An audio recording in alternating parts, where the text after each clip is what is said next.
So, despite the Apollo moon hoax, there are people who still believe that man is in space, and we have all sorts of space vehicles and satellites and space stations up there. It's time to have a look at the space shuttle.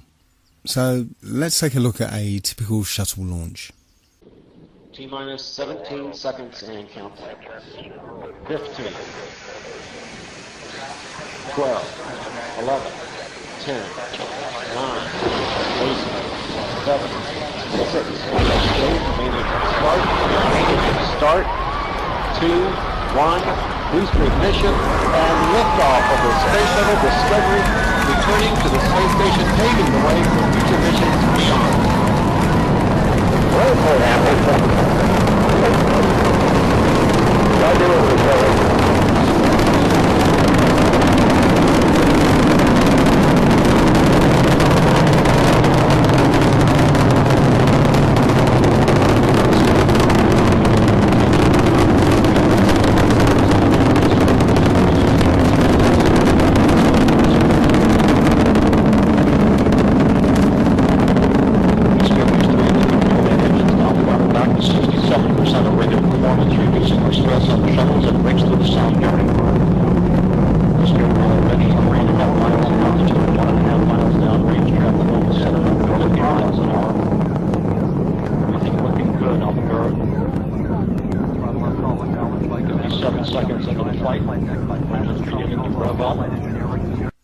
Now, I'd like to stop it there for a moment because I'd like to draw your attention to the shuttle's trajectory. Now, as a kid, I often wondered why it was that all rockets and space shuttle launches, they never ever went straight up. They always curved off to one side. Now, I remember being told at the time that it's because the Earth is spinning and the rocket is actually still going straight up, but from our point of view, we're just spinning away from it, so it looks curved. Well, you can't have it both ways. If that's the case, then when we jump into the air, we should land about 1 kilometre to the west. So you can't have it both ways. The quickest way into orbit would be straight up. Going horizontal would be the long way round. Let's continue. Standing by for the throttle up call from Capcom Steve Pro. Okay, at this point, the shuttle is horizontal. That is, it's not getting any higher, it's simply travelling horizontally along the ground. And as you'll see in a few seconds, when the booster rockets separate, they still fall to the ground under the influence of so-called gravity. Discovery, you can go and throttle up. Go and throttle up. Throttle up. Throttle up, throttle down, like Commander Steve Lindsay. Expected to hit to clear shortly.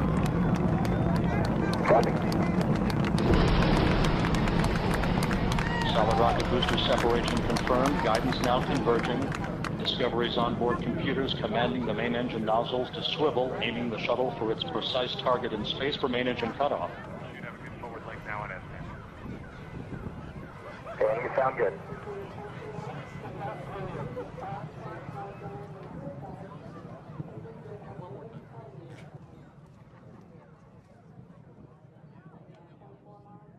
Discovery, Houston, negative return. Copy, negative return. So, ground-based video ends there. Not because the shuttle's too high, but because it's too far away downrange. As I said, it's travelling horizontally at this point. So what's missing is what they call MECO, main engine cutoff. That means the shuttle no longer has any power behind it whatsoever. But after MECO is the external tank separation. As you can see from this diagram, when the tank separates, it falls back to Earth. So what's stopping the space shuttle following the same exact trajectory? Between main engine cutoff and this ohms burn, the space shuttle should follow the exact same trajectory as the external tank. But it magically does not. And conveniently, there's no video cameras to show exactly what happens. The point here is that at external tank separation, Both the shuttle and the external tank are subject to this so-called force of gravity. Neither the shuttle or the external tank are in space. And yet they want us to believe that there is an orbital manoeuvring system which is capable of blasting the shuttle from this point, which is still in the Earth's atmosphere, into orbit. Well, the clue is in the name of the thing. Orbital manoeuvring system, not orbital insertion system. Where's the fuel for this? There isn't an external tank anymore, so there isn't enough fuel to blast this shuttle into orbit, even from this height. And on the subject of height, where does space actually begin? In this shot, the space shuttle is supposedly in space, because the cargo bay doors are open. But you can see the features on the ground in great detail. In fact, you'd be hard-pressed to see such detail from a passenger jet at 35,000 feet. Look, you can see roads and rivers and individual fields. Anyway, once the shuttle's completed its mission, it's now a glider. So let's have a look at a video of a glider landing.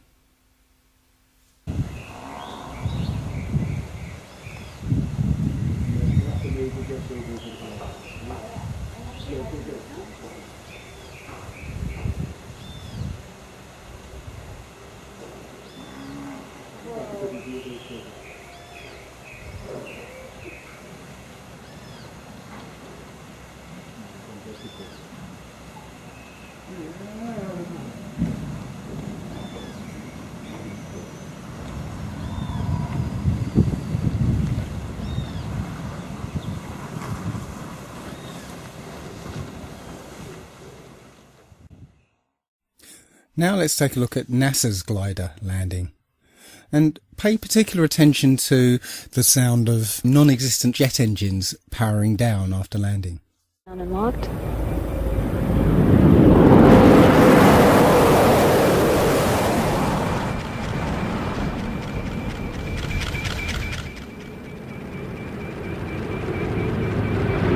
Main gear touchdown.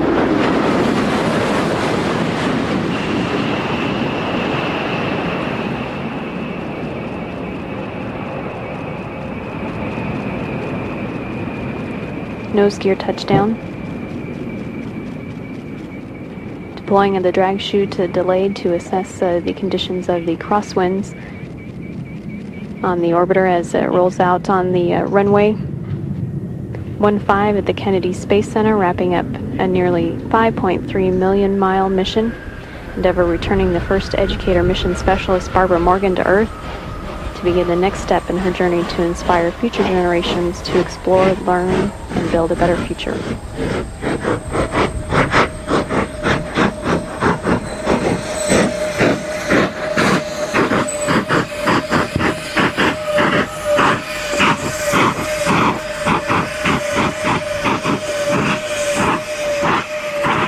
Houston, Endeavour, wheel stop. Roger, wheel stop, Endeavour. Congratulations. Undoubtedly, the nice woman from NASA, employed to state the bleeding obvious, is there to distract you from the fact that it's a bloody jet plane, tarted up to look like a space shuttle. It's not a glider at all. You can clearly hear the jet engines powering down. When you look at the back of the space shuttle, you can see two odd-shaped pods. These are supposedly the orbital manoeuvring system. On the front of these pods are two odd-shaped holes. Why would a rocket engine need some kind of air intake? Wouldn't it be dangerous to put such air intakes on the back of a shuttle, which on takeoff is going over 10,000 miles an hour? Wouldn't they just rip right off? Very strange. No, these holes are precisely what you'd have if you wanted to hide an air intake to a jet engine. So here's a conspiracy theory. If I was on the receiving end of upwards of 200 billion of taxpayers' money, perhaps this is what I would do. Well, I'd spend a few million on some of what they call hero models. Space shuttle mock-ups that look the part, have lots of flashing lights and computer screens and stuff, but are not flyable. They'll end up collecting dust in museums anyway. Then I would have a few mock-ups that I would fly into space, but really would basically fly out of sight and ditch in the sea, getting destroyed in the process. Then I would spend a few million, perhaps even $1 billion, let's give the taxpayers their money's worth. Perhaps I'll spend $1 billion or so on developing a plane that looks like the space shuttle. There you go, job done. No refunds. So let's change the launch profile of the space shuttle for my new classified one. We have a remote controlled, full-size mock-up, basically nothing inside, just an empty shell. That's flown up on remote control, on essentially a big firework. Everything acts as normal. The booster rockets detach as normal. But when we get to the external tank separation, that doesn't actually happen. What actually happens is the tank and the shuttle fall back to Earth, where they ditch in the sea and get destroyed in the process. After the mission's complete, a space shuttle plane takes off from an undisclosed location and lands at an Air Force base in front of the TV cameras. Simple. Don't be ridiculous, Dave. You couldn't fake something like that. There'd be too many people involved, and the truth is bound to get out. Blam, blam, blam, blam, blam. The best example of space shuttle fakery is the Challenger disaster. In 1986, the shuttle Challenger exploded about 74 seconds after takeoff, killing all 7 astronauts inside. Or did it?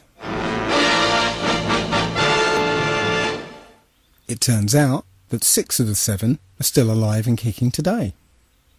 Ellison Onizuka claims to be his identical twin brother, Claude. Yeah, I've got an identical twin brother, Claude, too. The Challenger pilot, Mickey Smith, hasn't even bothered changing his name. He's now Professor Michael J. Smith of University of Wisconsin. Now, Krista McAuliffe was a bit of a sneaky one. She was the Challenger payload specialist, quite famous for being a teacher. It turns out during her astronaut days she was using her middle name, Krista, and now she goes by her first name, Sharon, and she's a Syracuse law professor. The Challenger commander, Francis Richard Scobie, is now Dick Scobie, which sounds like a rather unpleasant disease, CEO of Cows in Trees Limited. Judith Resnick, the Challenger mission specialist, again hasn't even bothered changing her name. She's a professor at Yale Law. And finally, Ronald McNair, another Challenger mission specialist, claims to be his identical twin brother, Carl McNair. What are the odds? And now we come to the imaginings of this man here. Arthur C. Clarke, Freemason and science fiction writer, came up with the concept of the telecommunications satellite. And several years later, we have thousands of telecommunications satellites supposedly spinning around the planet.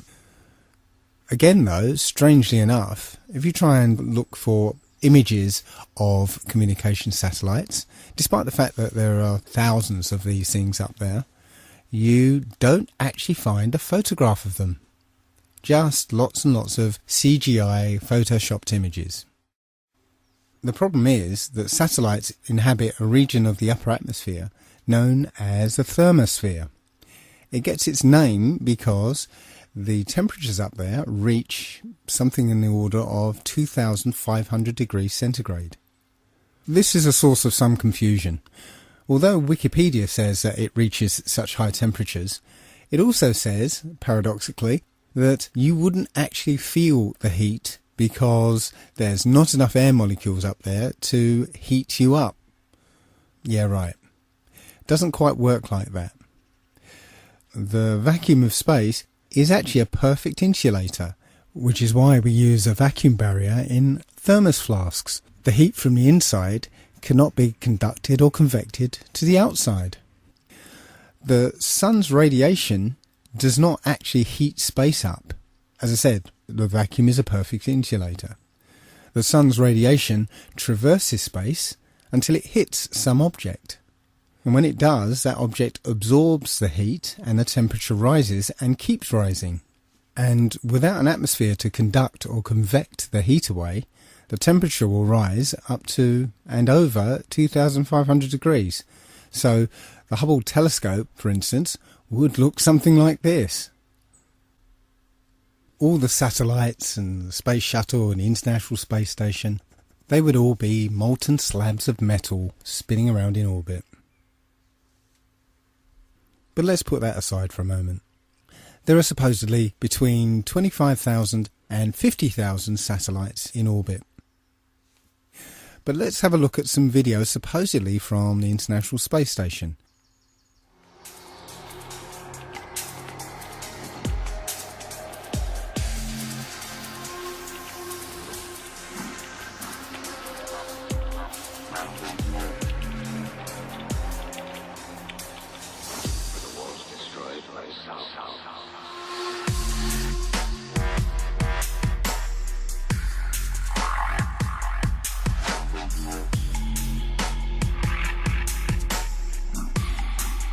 Can you see any one of these 26,000 to 50,000 satellites?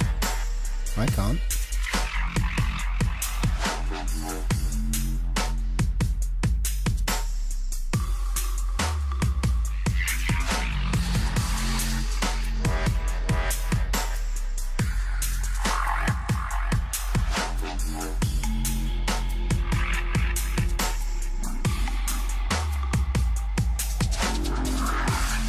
Commands a substantial view over the Earth's surface, and yet you don't see a single satellite.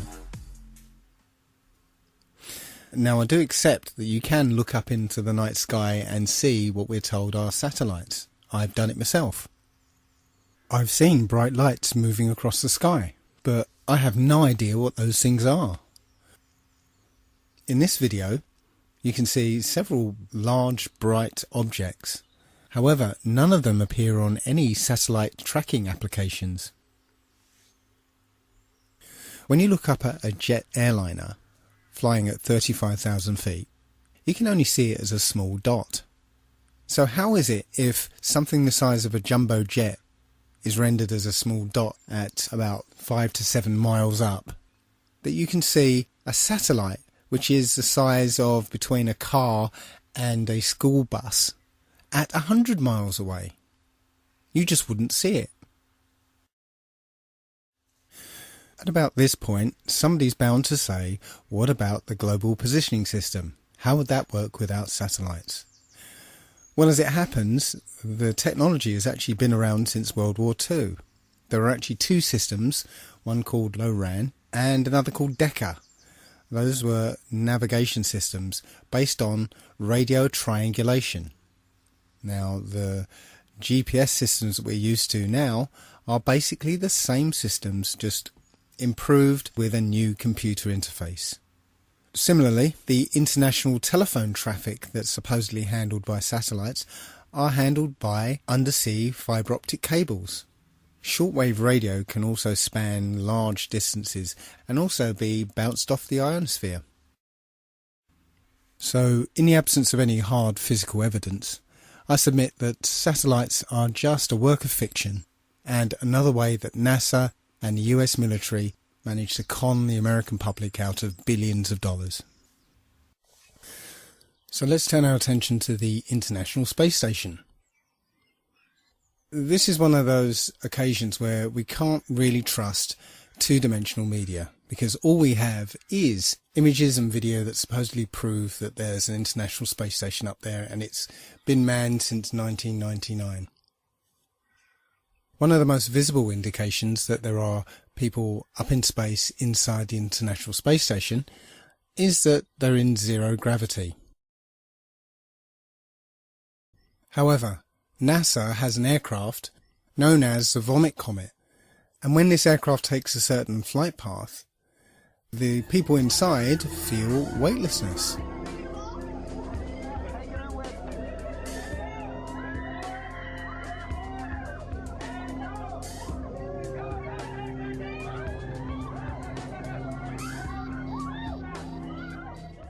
So it's almost certain that NASA has an aircraft fitted out to look like the International Space Station's interior. Now take a look at this. Hello, Katie. Notice how suddenly as she starts to wave, she floats out of control. This is so cool, isn't it? Hey, Katie, I want to welcome ask aboard you a the space question. station. This is Leah. Look at this. Wow. The same thing happens here. As the plane starts its zero-G dive, the people start to spontaneously float upwards. The other problem with this technique is that this aircraft can only simulate zero gravity in 45-second to a minute bursts.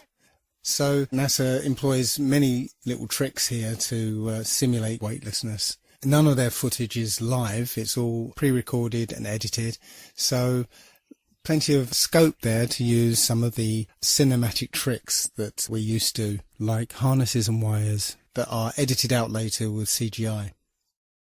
But here we can see one of the tricks they use to maintain continuity between periods of weightlessness. Take a look at this woman's hair. Doesn't it look a bit strange to you? Look how it seems to spring back into place. We're led to believe that this is an effect of weightlessness, that the hair will just sort of float around. But it doesn't quite seem natural, does it? Here's video from the Vomit Comet again. Watch the way this woman's hair flows as she moves.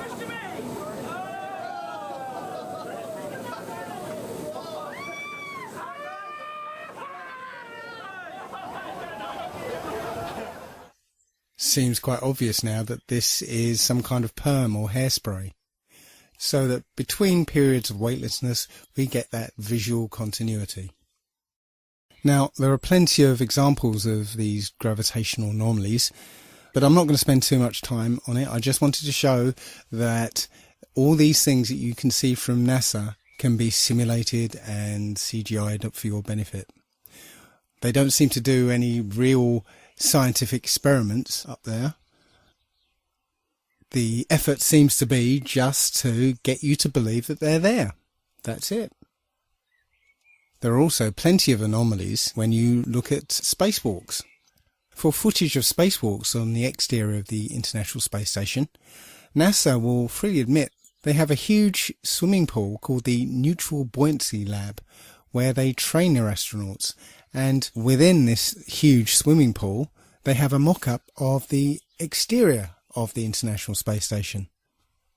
I'm going to show you a video from a YouTuber called Jungle Surfer, who's done the best expose of spacewalking anomalies. Another aspect of the illusion of space travel is spacewalks. These are faked inside a swimming pool. It's a custom-built swimming pool, and that's a great way to fake zero gravity. About 6 months ago, in 2013, a gallon of water leaked into one of their spacesuits in a matter of seconds.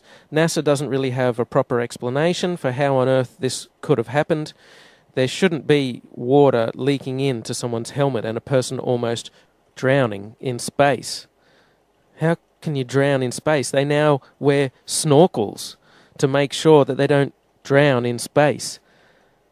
How can this be happening? A snorkel in space?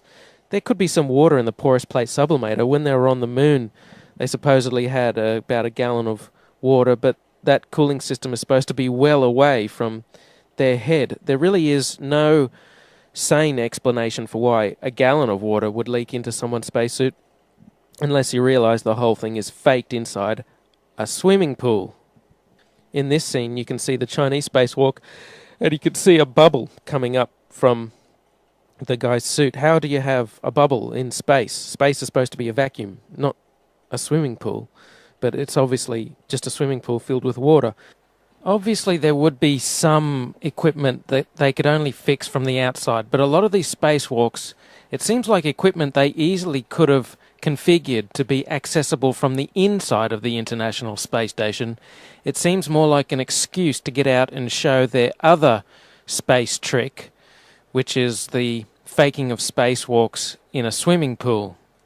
In this vid, you catch a glimpse of someone wearing a scuba tank. Scuba tanks in space? Snorkels and scuba tanks in space? They act like a spacewalk is just a walk in the park, like there's very little danger involved at all. They're looking through the spacesuits. Oh, here's a spacesuit. We're going to go for a spacewalk. As if there's no danger at all. Like they don't care. They don't care. They don't act like they're in a life-threatening situation, like they could die at any second, even though they can. So you would think to preserve their life they would want to minimize the amount of spacewalking that they did.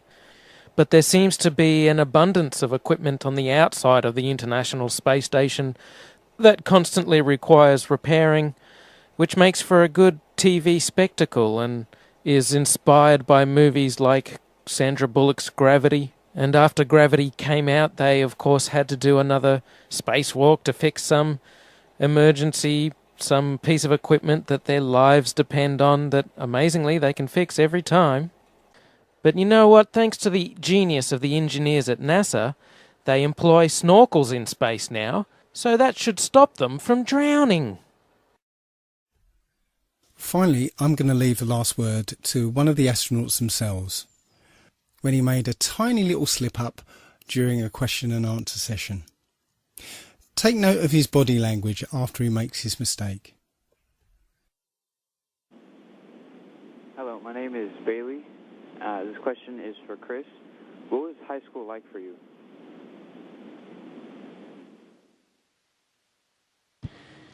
Well, it was the 1980s, so the music was different, the hairstyle was different, the clothes we wore were different than today, but probably in 5 or 10 years it'll be the same.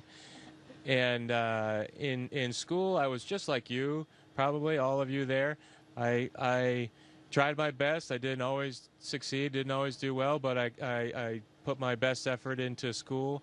Math and science were kind of my favorite subject. I didn't really like English in reading too much, but I've since grown out of that, and I enjoy reading now. And I played a lot of sports. And all of that happened in a little town called York, Maine, across the United States from where we're talking to you right now. Whoops. Called York, Maine, across the United States from where we're talking to you right now. Hello, my name is Steve Owen. I'm a teacher here at Riverside Prep. I'd like to ask you about the stress associated with the long periods in the space station. I'd like to ask Karen, what is the training that you get to cope with that stress and related psychological issues?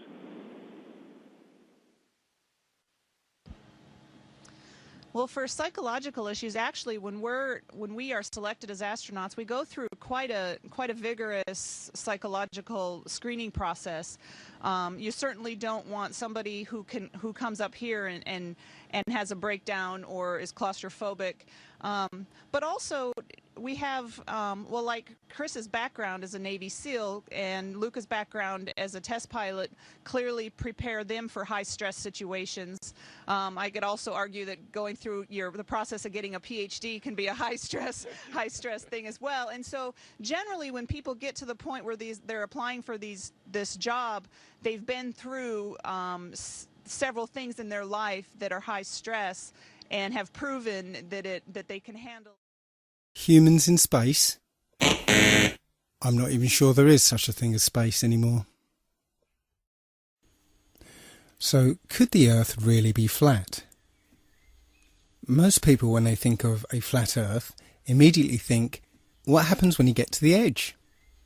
Well, the flat Earth model is a flat circular disk with a north magnetic pole in the centre, and all the continents are laid out around it. On the edge of this disk is a wall of ice, and we call it Antarctica. There is no South Pole. That's why you can't fall off the flat Earth.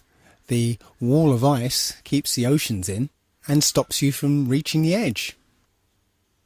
Strangely enough, the only other place that this model is used is in the United Nations logo. Looks like they know something that we don't. As you can see on the UN logo, the flat Earth map is overlaid with a grid. And that grid divides the Earth into 33 sections. And also, there's no Antarctica on this map. It's almost as if that grid were like bars, like a cell, locking us away from Antarctica, which is precisely what they're doing. The United Nations countries are all signatories to the Antarctica Treaty, which basically bans anybody from going to Antarctica. And if there's any absolute proof of either the globe Earth or the flat one, then I believe the answers would be in Antarctica. But before we examine Antarctica, I'd like to take a look at flights in the Southern Hemisphere. Now, this information came to me through Mark Sargent and his Flat Earth Clues. A lot of people say that Mark is a shill. I communicated with him over email. He seemed like a decent bloke. So I'm not going to say he's a shill.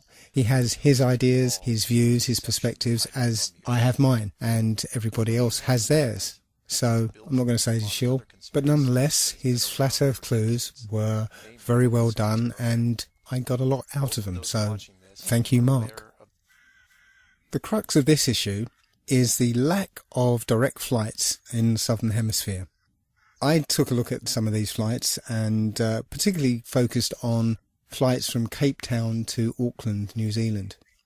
Generally, flights in the Southern Hemisphere tend to be indirect, with one or more connections and lengthy layovers. Such is the case with this one from Cape Town to Auckland. This flight came out around about 37 hours with a connecting flight in Dubai. Now if you look on a map, Cape Town to Auckland is a straight shot across the Indian Ocean, 7,310 miles. That should take about 12 hours. But in this case, we're taking thousands of miles north to Dubai, then back down south to Melbourne, and then across to Auckland. It doesn't make any sense. Until, that is, you look at it on the Flat Earth model. Now you can see it's a straight line from Cape Town to Dubai to Melbourne, and the distance is more like 16,000 miles. So the total journey time of 37 hours is there to hide the fact that your actual flight time is 26 hours rather than 11 or 12. Now, I did find one direct flight operated by Qantas, but who knows? The flight was 14 hours long, but does that flight actually exist? I don't know. Short of booking that flight and flying it, I wouldn't know. But it strikes me that you could advertise such a flight, price it beyond the reach of most people, and cancel it for anybody who does take it. But that's just speculation. Now, the GPS system would obviously show up any anomalies in the flight plan, but it seems they've found a very simple way of getting around that problem, and that is switching off GPS tracking for all flights in the Southern Hemisphere. Now, this is an image from Flight Tracker, and you can see straight off that in the Northern Hemisphere you'll see planes over the ocean, but there are none in the Southern Hemisphere. Now, I spent some time looking at it on flighttracker.com, and I actually verified this information, but I couldn't capture the data on my computer. So here's a video of planes disappearing and reappearing off the tracking systems. So hey guys, I'm on planefinder.net. I'm tracking airplanes in the Southern Hemisphere, trying to do some research to verify or debunk this flat Earth guy. And what he said is that airplanes disappear in the South Atlantic near the, in the Southern Hemisphere when they fly over oceans. And it's true. I was tracking a British Airways flight from Buenos Aires to London, and I was tracking, and then it disappeared. And then I clicked on this plane right here, Qatar. See how the flight path, like when you click on the plane, the flight path appears or disappears, right? So I clicked on this plane looking for my British Airways flight, and I found this flight, and look, see how the flight path just starts in the middle of nowhere right here? His flight path starts in the middle of nowhere. That's because what they do with flights in the Southern Hemisphere is they disappear them. They turn off the GPS over the ocean, and then they reappear the flights about an hour before landing. And that's exactly what the Flat Earth guy said they do. And that's exactly what they're doing. All right, this guy's going to Rome. Okay. So this is a pretty good flight to track because he's going all the way to Europe. So I just clicked on this flight, same thing.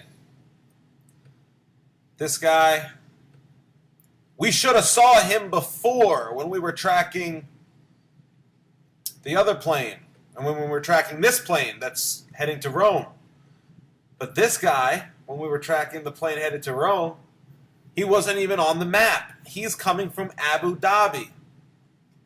It's in the Middle East.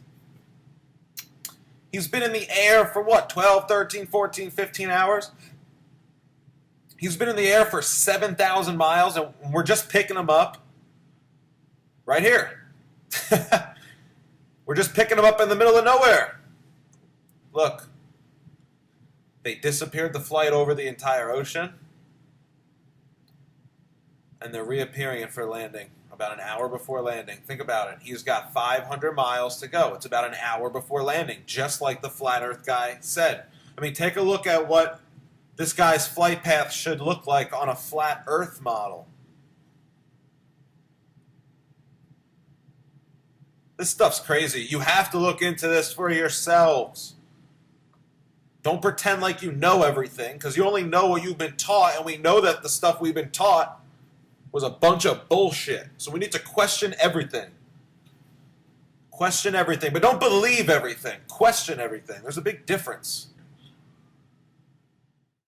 Now, I know a lot of this evidence seems circumstantial, but there are many flights in the southern hemisphere that have stopovers in seemingly nonsensical places that only make sense on a flat earth. Santiago, Chile to Auckland, for instance, stops over in Los Angeles. Nonsensical on a globe makes perfect sense on a flat earth. And the only way to verify these flight paths just happens to be switched off for all southern hemisphere flights. Circumstantial, I'll grant you, but compelling nonetheless. So let's take a close look at Antarctica. The first thing you'd encounter when you reached Antarctica would be a 200-foot wall of ice, followed by 300 miles of Antarctic desert. No life, no vegetation, and temperatures that drop to minus 100 degrees centigrade. And if you manage to survive that, then you encounter a mountain range 2 miles high. Those mountains are called the Rockefeller Mountains, and at the top is the Rockefeller Plateau. Interesting. And beyond that, nobody knows what's there. Apart from maybe one man, Richard E. Byrd. Admiral Byrd led 3 expeditions down to Antarctica. Now, the last 2 weren't just expeditions, they were military operations. Operation High Jump and Operation Deep Freeze. And here's Admiral Byrd explaining what he found down there. Admiral Byrd, our guest tonight, is not only our greatest living explorer, but he's been an inspiration to countless Americans. Admiral Byrd, you've been to both the North Pole and the South Pole. Is there any unexplored land left on this Earth? Yes, there is. But strangely enough, there's left in the world today an area as big as the United States that's never been seen by a human being. And that's beyond the pole on the other side of the South Pole from Middle America. And I think it's quite astonishing that there should be an area as big as that unexplored. That's a tremendous So challenge. there's a lot of adventure left down at the bottom of the world. Why this interest in the bottom of the world? Nobody living down there, is there? It happens to be an untouched reservoir of natural resources. What are they? What are the natural resources there? Well, we've found enough of coal within 180 miles of the South Pole in a great ridge of mountains. It's not covered with snow, enough to supply the whole world for quite a while. Well, that's the coal. Now, there's evidence of many other minerals. We are pretty sure there's oil. Now, that coal shows the bottom of the world. Now, by far the coldest spot in the world. Where that coal is gets 100 below zero in the winter. Well, it was once tropical. So we think there's oil there, and there's evidence, probably uranium there.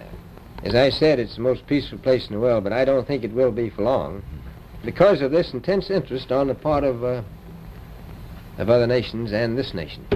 So I'm willing to say to you that there will be a number of expeditions that will follow, I think, year after year.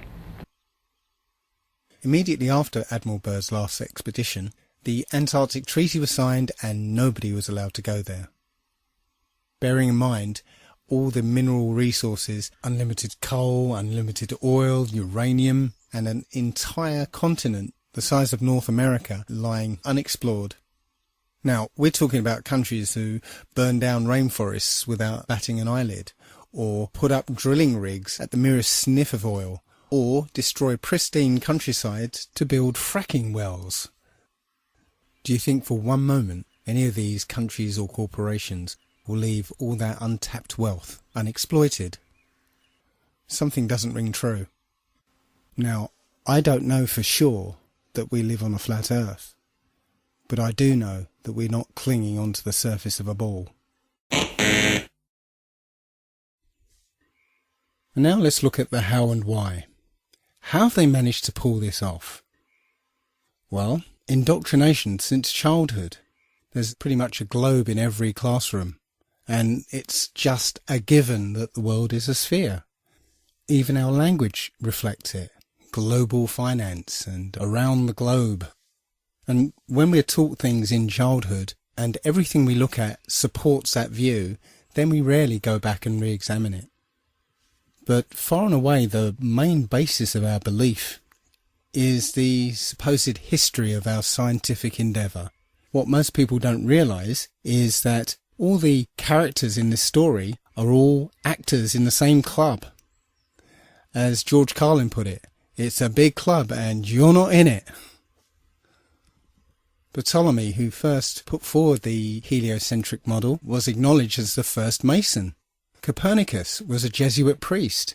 Sir Isaac Newton was a Freemason. All the astronauts are Freemasons. So you can see how this lie could work if all these celebrated people are telling the same story. Another way we're programmed is by centralized and complete control over space information and access to space. That control is held by the space agencies around the world, NASA and RASA and the European Space Agency. It turns out that NASA is essentially composed of Nazis. Look up Operation Paperclip. NASA was actually formed from Nazi scientists transplanted to America after the war. I need not remind most people that the Nazi approach to propaganda is if you tell a lie big enough and keep repeating it, people will eventually come to believe it. And finally, we've had decades of programming through entertainment media, over 100 years of science fiction books and stories and television programs and films. I must admit to being a science fiction fan myself.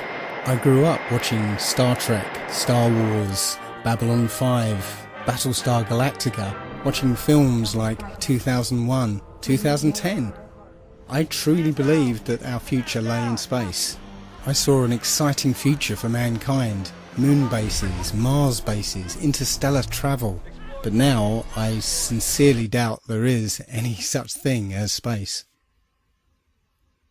It turns out that the Bible had a very clear conception of what the Earth and the universe looks like. And that matches the flat Earth model more than it does the globe. And that only leaves why. Why have they done this? What's the point of this grand deception? I think Eric Dubay explains it best. Right. Yeah, I mean, our eyes and experience tell us the Earth is flat and motionless, and everything in the sky revolves around us. But when we cease to believe our own eyes and experience, we have to prostrate ourselves at the feet of these very pseudo-scientists who are blinding us, treat them as experts, astronomical priests who have special knowledge only they can access, like the Hubble telescope. So by brainwashing us of something so gigantic and fundamental, it actually makes every other kind of lesser indoctrination a piece of cake. Earth being the flat, fixed center of the universe around which everything in the heavens revolves gives a special importance and significance not only to Earth, but to us humans, the most intelligent among the intelligent designers' designs. By turning Earth into a spinning ball thrown around the sun and shot through infinite space from a godless Big Bang, they turn humanity into a random, meaningless, purposeless accident of a blind, dumb universe. So it's like trauma-based mind control, beating the divinity out of us with their mental manipulations. People are always asking, why do they do this? Other than the obvious profit margin motive, NASA being the biggest black budget black hole in existence, sucking in over $30 billion taxpayer money for the fake moon landings alone. Nowadays, hundreds of billions of dollars, and not just NASA, but RASA and all the other fake space organizations around the world, giving CGI images for hundreds of billions of dollars. So this modern atheist Big Bang heliocentric globe Earth chance evolution paradigm spiritually controls humanity by removing God or any sort of intelligent design and replaces purposeful divine creation with haphazard random cosmic coincidence. And so by removing Earth from the motionless center of the universe, these Masons have moved us physically and metaphysically from a place of supreme importance to one of complete nihilistic indifference. If the Earth is the center of the universe, then the ideas of God, creation, and a purpose for human existence are resplendent. But if the Earth is just one of billions of planets revolving around billions of stars and billions of galaxies, then the ideas of God, creation, and a specific purpose for Earth and human existence become highly implausible. So by surreptitiously indoctrinating us into their scientific materialist sun worship, not only do we lose faith in anything beyond the material, we gain absolute faith in materiality, superficiality, status, selfishness, hedonism, and consumerism. If there's no God and everyone's just an accident, then all that really matters is me, me, me. So they've turned Madonna, the mother of God, into the material girl living in a material world. Their rich, powerful corporations with their slick sun cult logos sell us idols to worship, slowly taking over the world while we tacitly believe their science, vote for their politicians, buy their products, listen to their music, watch their movies, all sacrificing our souls at the altar of materialism. It's a big deception. I'd say it's the biggest cover-up and conspiracy in history. We've been completely deluded for 500 years. So there you have it. There are a great many other points I could have raised, and I've barely scratched the surface. But if any of these points are true, then we have to abandon the model we've accepted thus far. Now, I don't know for sure that the Earth is flat, but I've seen enough evidence to make me strongly feel that that is the case. And moreover, my spidey sense, my intuition, tells me that this is true. I don't know what's beyond Antarctica. It could be a dome. It could be an infinite flat plane. It could even be just more Earth. More Earth than we realise, just as Admiral Byrd found. There are many who think that ultimately this is unimportant and just a distraction. But I see this as one of the most important revelations we could ever have. If this is the case, if this flat Earth is our universe, then it elevates man and this Earth to supreme importance, where every life, human or otherwise, is significant and sacred. And when we all realise that, then the world, the universe, changes. So I'd like to finish this the same way as Mark Sargent does. Do your own research and feel free to contact me. I'm Dave at allegedlydave.com.